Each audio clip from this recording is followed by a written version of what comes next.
Hello student, next part of the chapter. और अब हम पढ़ रहे थे कॉन्स्टिट्यूशन की कैरेक्टरिस्टिक्स या फीचर्स जिसे बोलते हैं। कॉन्स्टिट्यूशन की नीड भी इसे हम कह सकते हैं। तो आपका ये क्वेश्चन तैयार होगा, what is are the features of constitution. Features या उसकी नीड क्यों है। फर्स्ट तो ये लोगों के बीच में ट्रस्ट जनरेट करता है। भिन्न भिन्न तरह के लोग एक देश में रहते हैं, मल्टी लिंगुअल कंट्री है हमारा देश भी एक, और दूसरे अदर कंट्री भी। आज माइग्रेशन की प्रक्रिया इतनी तेज़ है कि किसी भी देश में एक तरह के लोग नहीं रहते। और multi language, multi religious, sections, वर्ग, नस्ल के लोग रहते हैं। और एक संविधान जो है इन सभी लोगों के बीच में एक ट्रस्ट पैदा करता है कि ये संविधान या ये देश सभी के लिए है, किसी एक विशेष वर्ग के लिए नहीं। और हम सब कोऑर्डिनेशन से, समन्वय के आधार पर इस समाज में रहेंगे। सेकंड है कि ये गवर्नमेंट ये बताता है कि गवर्नमेंट का एस्टेब्लिशमेंट कैसे होगा, जो गवर्नमेंट है वो कैसे बनेगी। जैसे हमारे देश में है गवर्नमेंट कैसे बनती है, पार्लियामेंट है हमारे देश में। पार्लियामेंट के 2 सदन है, लोकसभा और राज्यसभा। लोकसभा में कई जनरल इलेक्शन होते हैं और इन जनरल इलेक्शन में जिस भी दल को, पॉलिटिकल पार्टी को 543/2 प्लस में 1 सीट, मतलब मेजोरिटी, जिसे मेजोरिटी बोलते हैं, अगर वो हासिल हो जाती है तो उस पार्टी के सरकार हमारे सेंट्रल गवर्नमेंट में बनती है। और इसके अलावा और कोई तरीका हमारे देश के संविधान में लिखा हुआ नहीं है, और इसी तरह से गवर्नमेंट बनती है। उसके साथ साथ मान लो मेजोरिटी लेके कोई सरकार भी आ गई और पावर में उसके पास डिसीजंस की है, तो वही डिसीजन ले जो चुने हुए लोग हैं, जिसको जनता ने चुना है, कोई और ना ले। उसके बाद थर्ड है कि गवर्नमेंट जब पावर में आती है तो इसका मतलब ये नहीं है कि उसने लोगों ने उनको मैंडेट दिया है, जनमत दिया है तो वो कुछ भी कर सकती है। कॉन्स्टिट्यूशन एक लिमिट लगाता है गवर्नमेंट की शक्तियों पर कि आप सिर्फ उतनी शक्तियों का प्रयोग कर सकते हैं जितना कि कॉन्स्टिट्यूशन में दिया गया है। साथ में फंडामेंटल राइट्स जो हैं लोगों के वो दिए होते हैं, और सरकार के को क्लियर ये इंस्ट्रक्शन होती है कॉन्स्टिट्यूशन में कि आप ऐसा कोई काम नहीं कर सकते जिससे लोगों के फंडामेंटल राइट्स का वायलेशन हो, वो छीने जाए।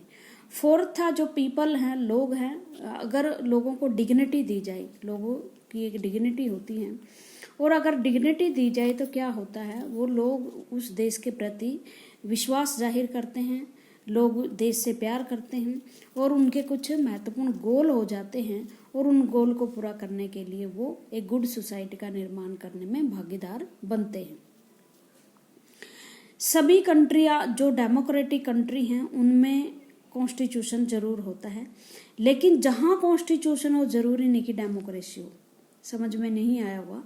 मान लो एक देश में कॉन्स्टिट्यूशन है लेकिन उस देश की सरकार निरंकुश तानाशाह बन के ऐसे कॉन्स्टिट्यूशन को एक कठपुतली बना दे, पपट बना दे, और ऐसे संविधान में डाल दे प्रोविजन जिससे निरंकुश तानाशाह की जो है शक्तियां बढ़ जाएं।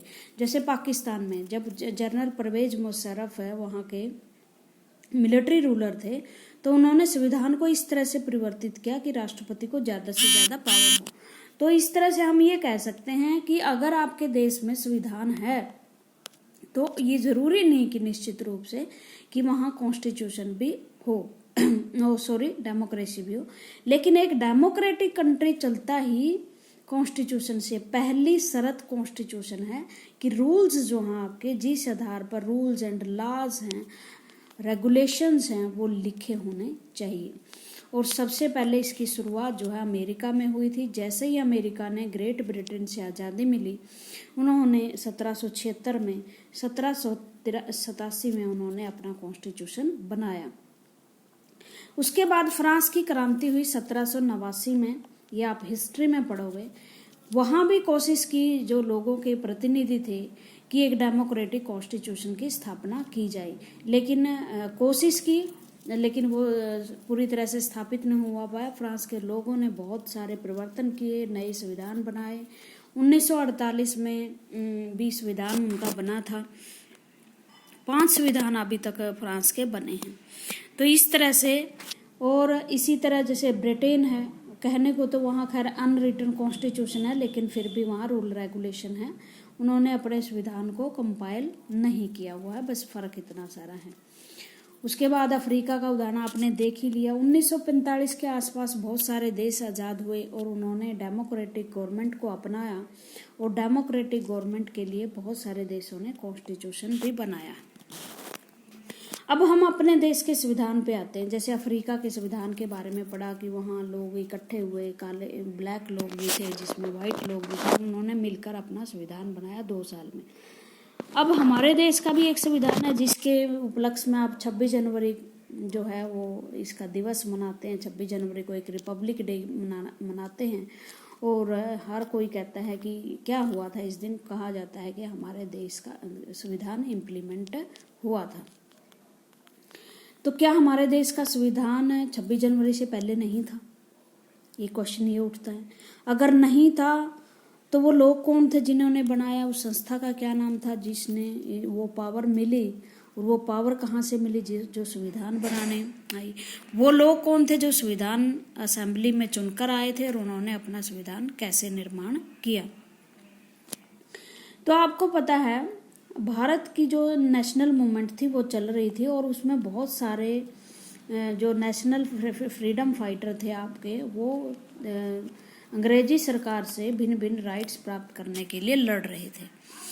और इस श्रृंखला में सेकेंड वर्ल्ड वार जब हुआ विश्व में 1939 से लेकर 1945, तो सेकेंड वर्ल्ड वार के टाइम अंग्रेज सरकार चाहती थी कि भारत जो है वो सेकेंड वर्ल्ड वार में ब्रिटेन का साथ दें। लेकिन ब्रिटिश उस टाइम बहुत कमज़ोर हो चुके थे, क्योंकि बहुत देशों में उन्हें उसे लड़ाई लड़नी पड़ रही थी। भारत के नेता नहीं चाहते थे कि हम इतना बड़ा मौका जो है, जब ब्रिटेन इतना कमज़ोर हो चुका, उसको हम खो दें, और दोहरे दबाव के लिए उन्होंने साथ देने से मना कर दिया, और साथ साथ में भारत की आज़ादी और संविधान के लिए मांग करने शुरू कर दी। अगर हम थोड़ा सा पीछे जाए कि कहाँ से हमारे संविधान की मांग हुई, तो 1928 में भारत का एक एक्ट बनना था, हर 10 साल के बाद बनता था। तो 1919 के बाद 1928 में एक ब्रिटिश कमीशन आया, जिसे साइमन कमीशन के नाम से जाना जाता है। और उस साइमन कमीशन में ये था कि भारत में क्या क्या बदलाव लेके आने हैं। साइमन कमीशन भारत में जैसे ही उतरा, लोगों ने उसका विरोध किया। और इस आधार पर क्यों किया? क्योंकि लोग ये चाहते थे कि उसमें इंडियंस तो कोई है ही नहीं, तो अगर हमारे देश का कोई रूल बनाने, हमारे लिए बनाने, तो भारत के लोग उसमें शामिल होने चाहिए। और इस वजह से फिर जब अंग्रेज सरकार को लगा कि भारतीय ज़्यादा विरोध करे, तो उन्होंने चैलेंज दिया कि आप अपना संविधान बनाइए, आप में इतनी फूट है कि आप भिन्न भिन्न वर्गों के जो लोग हैं उनको इकट्ठा ला ही नहीं सकते। तो मोतीलाल नेहरू जो थे, वो नेहरू जी के पिता थे, उनके अधीन उनकी एक मंत्री वो बने, कमेटी बनी, और कमेटी के अंदर जो है एक नेहरू प्रस्ताव जिसे बोलते हैं वो पारित हुआ। 1928 की बात है ये। अब जैसे एमएन रॉय, महात्मा गांधी ने भी कॉन्स्टिट्यूशन असेंबली की मांग की। 1931 में ये दिखाया हुआ है आपका, 1931 में कराची अधिवेशन हुआ कांग्रेस का हर साल में एक अधिवेशन होता था। तो 1931 में हुआ, और इसमें भी जो संविधान की भावी संविधान होगा भारत की, उसकी रूपरेखा खींची गई। और वो रूपरेखा क्या थी कि अगर हमें कभी भी हमारे संविधान को बनाने का मौका मिला स्वतंत्र भारत में, या जब अंग्रेज हमें आज्ञा देंगे, तो हम क्या क्या शुरू करेंगे। हम जो है ऐसा संविधान बनाएंगे जिसमें सभी भारतीयों को वोट का अधिकार होगा, जिसे यूनिवर्सल अडल्ट फ्रेंचाइज कहते हैं। यूनिवर्सल अडल्ट फ्रेंचाइज का मतलब होता है कि जो अडल्ट हो चुका है, 18 साल का हो चुका है, उसको वोट का अधिकार मिल जाएगा। उसके बाद जो है अडल्ट फ्रेंचाइज होगा, राइट टू फ्रीडम, इक्वालिटी होगा, प्रोटेक्ट राइट जो हमें राइट मिलेंगे लोगों को, और हम माइनॉरिटी, जो माइनॉरिटी का मतलब होता है जो कम संख्या में है, उसको भी अधिकार दिए जाएंगे। ये एक रूपरेखा थी 1931 में कराची अधिवेशन की। और उसके बाद जो धीरे धीरे जो है कॉन्स्टिट्यूशन असेंबली की मांग शुरू हो गई भारत में। तो कॉन्स्टिट्यूशन असेंबली 1900 जब भारत के नेता नहीं माने और अंग्रेज हार चुके थे और अब उन्हें लगने लगा था कि जो कॉलोनी है अब उनके हाथ से जा रही हैं और इनको स्वतंत्रता चाहिए, तो जो है इन्होंने शुरू कर दिया कि भाई आप है ना अपना संविधान बना लीजिए। एक कैबिनेट मिशन आया, और कैबिनेट मिशन के तहत जो भारत के नेता, जो गवर्नमेंट थी, उन्होंने भारतीयों को चैलेंज किया कि आप अपना संविधान जो है बनाइए। तो भारत के नेताओं ने संविधान बनाने के लिए प्रयास शुरू कर दिए। उस कैबिनेट मिशन के तहत ही हमारी जो है कॉन्स्टिट्यूशन असेंबली बनी। कॉन्स्टिट्यूशन असेंबली जो है वो बनी। अब कॉन्स्टिट्यूशन असेंबली क्या होती है? एक तो एक ऐसी संस्था जो है कॉन्स्टिट्यूशन बनाती है, ये कॉन्स्टिट्यूशन असेंबली है। उसमें वो लीडर शामिल होते हैं जो कॉन्स्टिट्यूशन बनाएंगे। हमारे देश के संविधान में कौन लोग थे जो संविधान बनाने की जिम्मेदारी जिन्हें सौंपी गई? हमारे देश में अभी तक प्रोविंस शासन हो जो है फेडरल सिस्टम लागू हो गया था। और फेडरल सिस्टम क्या होता है? जिसमें दो तरह की सरकारें होती हैं। फेडरल मतलब शक्तियां दो सरकारों में बटी होती है। अपर लेवल पे जो है वो यूनियन गवर्नमेंट होती है, और जो नीचे लेवल पे गवर्नमेंट होती है स्टेट गवर्नमेंट होती है। ठीक है, ये फेडरल सिस्टम है। और उस टाइम में स्टेट गवर्नमेंट को प्रोविंस बोलते थे। प्रोविंस राज्य, प्रांत, प्रांत बोला जाता था। और ये जो प्रांत थे, भारत में उस टाइम इलेक्शन हुए थे 1946 में। 1935 से ही प्रांतों में इलेक्शन की, वैसे तो इलेक्शन हमारे 1909 से ही शुरू हो गए थे। तो व्यापक स्तर पर 1935 में प्रोविजन रखा गया और इस आधार पर 1946 में इलेक्शन हुए हमारे देश में। 1946 में जो भी इलेक्शन हुए, एक बड़ी समस्या थी कि कॉन्स्टिट्यूशन असेंबली के लोग कैसे चुने जाए। तो फिर पता था कि जो प्रोविंस के नेता हैं वो भी, तो जो प्रोविंसेस में आपकी लेजिस्लेचर असेंबली है, उनका भी तो निर्माण जो है वो मताधिकार के आधार पर ही हुआ है। मताधिकार का मतलब अडल्ट नहीं, सभी लोग तो नहीं थे, लेकिन कुछ का तो हुआ है, कुछ ने तो मत दिए हैं। तो इस आधार पर ये डिसाइड किया गया कि जो प्रोविंस या स्टेट्स की जो लेजिस्लेचर असेंबली थी, विधान सभाएं थी, लेजिस्लेचर असेंबली विधान सभाएं थी, उनके नेता जो चुने हुए हैं, उन्हीं में से वही नेता अपने में से नेता चुनेंगे जो कॉन्स्टिट्यूशन असेंबली में आकर उनका संविधान बनाएंगे। वो कॉन्स्टिट्यूशनल असेंबली के मेंबर होंगे। ठीक है, और उनकी संख्या होगी 389, ये डिसाइड किया गया। अब 389 क्यों? उस टाइम हमारे देश की जनसंख्या 38 करोड़ के लगभग थी। तो एक जो मेंबर था वो 10 लाख के पीछे एक मेंबर था, इसलिए हमने डिसाइड किया कि हमारी जो जनसंख्या है वो, हमारे जो कॉन्स्टिट्यूशन असेंबली के मेंबर हैं वो कितने होंगे? 389 होंगे। अब जो मेंबर आए प्रोविंस से चुनकर, जो लेजिस्लेचर असेंबलीज में अपने में से जो मेंबर चुने, वो 292 प्लस में 4 थे। 292 प्रोविंसेस से आए थे। 4 ऐसे क्षेत्र थे हमारे जो केंद्र शासित प्रदेश थे। एक कुर्ग था, एक नॉर्थ वेस्ट फ्रंटियर था, एक दिल्ली था, एक अजमेर था। और उसके बाद 93 मेंबर जो थे वो कहाँ से आने थे? हमारा जो भारत था वो प्रिंसली स्टेट भी था। कुछ जो हमारे भारत का हिस्सा था वो तो जो 1857 तक जितने राजा उन्होंने जीते वो राजा शासक बन गए। ब्रिटेन उसका शासक बन गया उस क्षेत्र का। लेकिन कुछ क्षेत्र ऐसे थे, जैसे बहुत सारे राजपूताना के क्षेत्र था, हैदराबाद की एक बड़ी स्टेट थी, अवध था, जूनागढ़ था, मणिपुर था, जम्मू कश्मीर थी, मतलब 565 रियासतें ऐसी थी जो अभी तक भी राजाओं के अंडर थी। अब वो राजा को भी कहा गया, राजाओं को भी, कि भाई एक यूनियन बनेगी, भारत एक यूनियन बनेगा, आप उसमें शामिल हो जाइए। लेकिन राजाओं की वैसे इच्छा नहीं थी कि हम यूनियन का हिस्सा बने, वो अभी भी राजा ही बनना चाहते थे। लेकिन उन पे दबाव इतना था अपनी जनता का, वो भी जो उनकी प्रिंसली स्टेट की जनता थी, वो चाहती थी कि हम भी संविधान प्रक्रिया में भाग लें। अगर डेमोक्रेसी सारे देश में आ रही तो हम क्यों राजाओं के अंडर में रहें। तो इस वजह से जो प्रिंसली स्टेट से कितने लोग आए, प्रिंसली स्टेट से 93 लोग आए। तो इस तरह से कॉन्स्टिट्यूशन असेंबली में सभी का प्रतिनिधि था। ज्यादातर जो लोग थे वो कांग्रेस के थे, लगभग 208 लोग कांग्रेस के थे।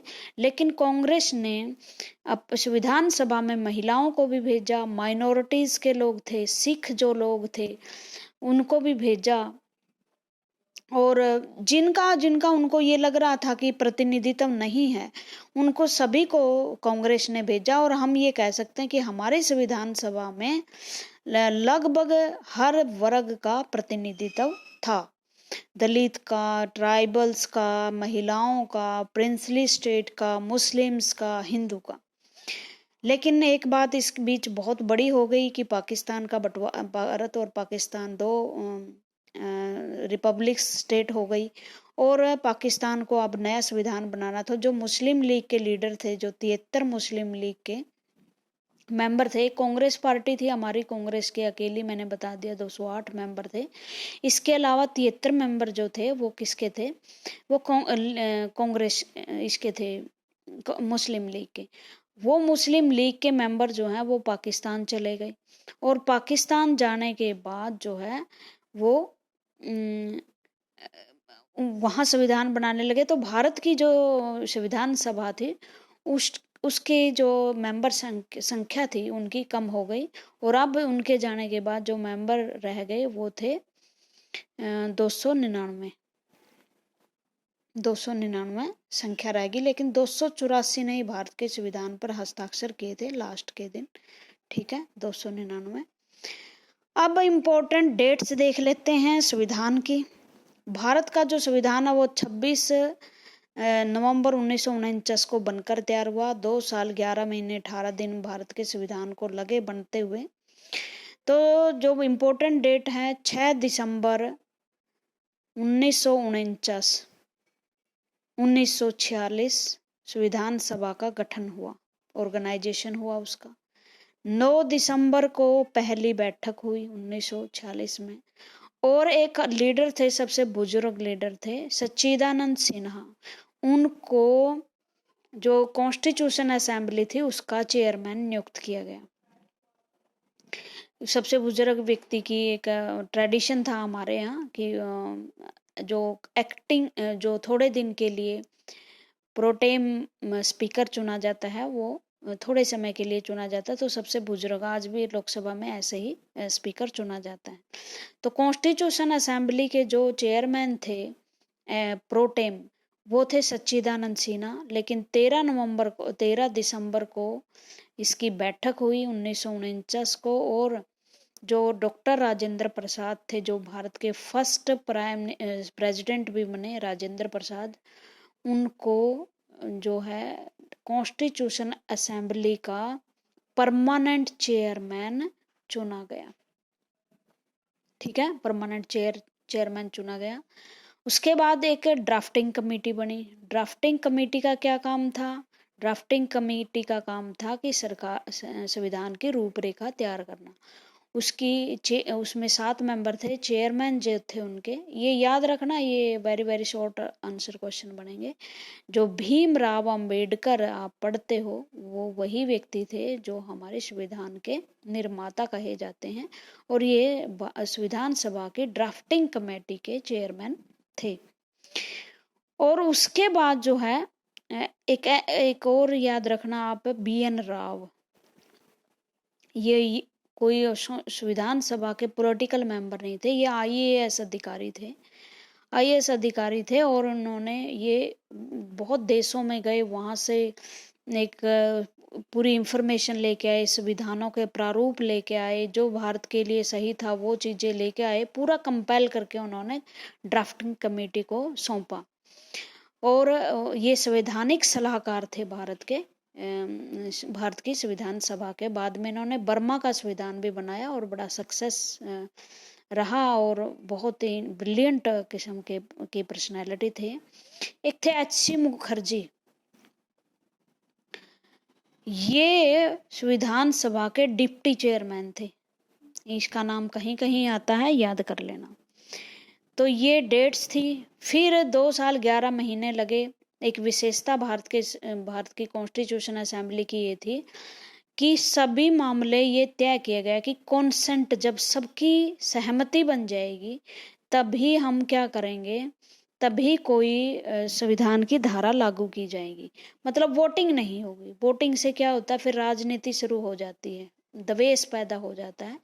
तो ये तय किया गया और ये भी एक अनोखी बात थी। लंबी लंबी डिबेट्स हुई, वाद विवाद हुए, बहस हुई बहुत गर्मा गर्म, लेकिन अंत में हमने जो कॉन्सेंट थी उसको प्राप्त ही कर लिया और भारत का संविधान बनकर तैयार हुआ। कब? 26 नवंबर 1949 को।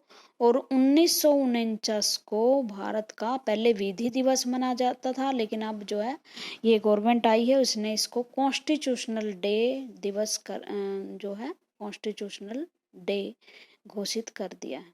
ठीक है, 26 नवंबर 1949 को। अब हम 15 अगस्त 1947 को आज़ाद हो गए थे। ठीक है, और जो है 24 जनवरी 1950 को सभी लोगों ने, डॉक्टर राजेंद्र प्रसाद के बाद जवाहरलाल नेहरू और फिर संविधान सभा के 284 मेंबर ने साइन कर दिए और भारत का संविधान जो है वो पूर्ण रूप से इम्प्लीमेंट होने के लिए तैयार हो गया। अब इसकी डेट जो चुननी थी हमने, 26 जनवरी को एक महत्वपूर्ण दिवस है, हमारा ऐतिहासिक दिवस। आपको पता है 30 जनवरी 1929 को 30 दिसंबर 1929 को ये तय हुआ था कि 26 जनवरी 1930 को हम अपना गणतंत्र दिवस मनाएंगे। तो तब से भारत अपना आप को रिपब्लिक दिवस मना रहा था इस दिन। तो इसको एक हिस्टोरिकल महत्व देना था इसको, इसलिए हमने 26 जनवरी 1950 को हमारा संविधान लागू किया। ठीक है, तो ये थे भारत की स्टोरी। तो एक बार मतलब अगर आपको समझ में नहीं आए किस तरह से भारत का जो है कॉन्स्टिट्यूशनल असेंबली बनी, तो दोबारा से इसको रिमाइंड कर लेना। कल फिर हम इसकी प्रेम्बल और उस भारतीय संविधान की विशेषताएं पढ़ेंगे। Thank you very much.